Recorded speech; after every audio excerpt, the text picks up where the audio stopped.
everybody, welcome to Beauty Broadcast Express. Today I'm going to be reviewing some different eyeshadows from Prestige. That's a line that's available at Ulta. And over the past month or so, I've picked up several different Total Intensity eyeshadows. So these are singles. I've got 4 different singles to talk about. Sorry, this is kind of clumsy and awkward here.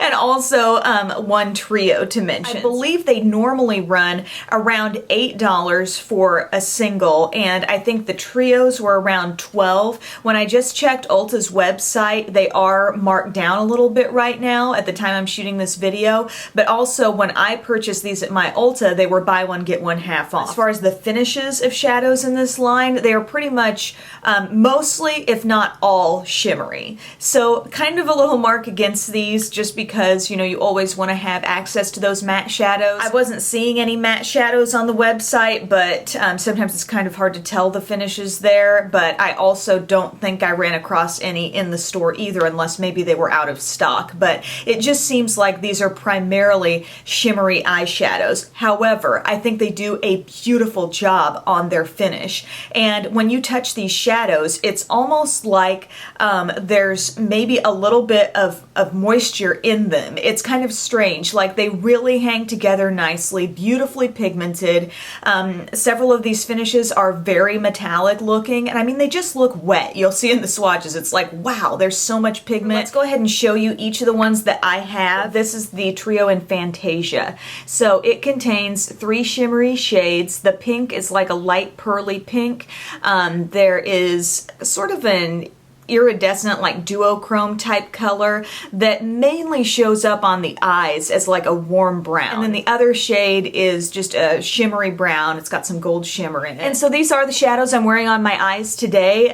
First off, I just patted that light pink on my inner corner, and then I took that same small flat eyeshadow brush and I took some of this kind of different, you know, teal brown, whatever it is, shade, and patted that on the outer part of my lid. And then I mainly focus this other brown in my crease. I also smudged a little bit of that under my eye, and then I brought the pink in as my highlight under the brow. Something I notice about this trio is that these 2 shades overall, while they look totally different here in the pan, I do think on the eye they come off pretty similar. And they're not really catching the light very much. It's like they're kind of a similar tone and depth, so just something to be aware of there. But I am glad I got that, and I would be interested to try some of the other trios that they have, because it seems that the quality of the trios is just the same as the quality of the singles, which is really good. This single is called Bewitched. In the pan, it looks like kind of, I don't know, a mid-tone silvery shade,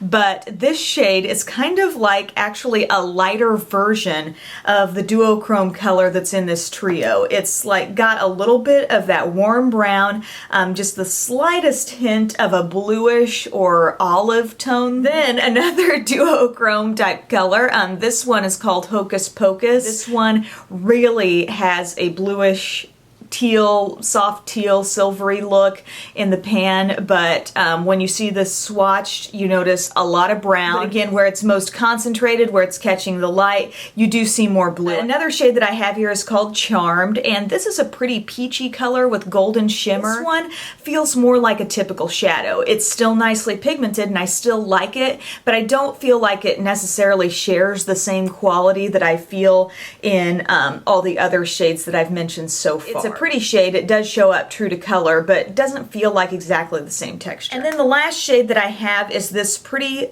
shimmery purple called Addiction. I love this. Well, I think you can tell there's some shimmer there. There's not a lot. This one doesn't come off as super metallic, and it doesn't have any flecks of glitter in it either. So overall, if you're looking into the Prestige eyeshadows, I think they're a really great formula. As I was doing this look, I was just noticing how the shadow really stayed in place. It was easy to blend, yet it wasn't going all over the place. You know, I was able to get a controlled application, yet also get a really nice blend. Just maybe have in the back of your mind that just because you pick up a shade that looks like a pretty typical, like silvery taupe, there may be something slightly unique and interesting going on with the shade, which I like. I kind of wanted to be surprised, but I just wanted to let you know I'm really impressed, and thank you so much for watching. Bye, guys.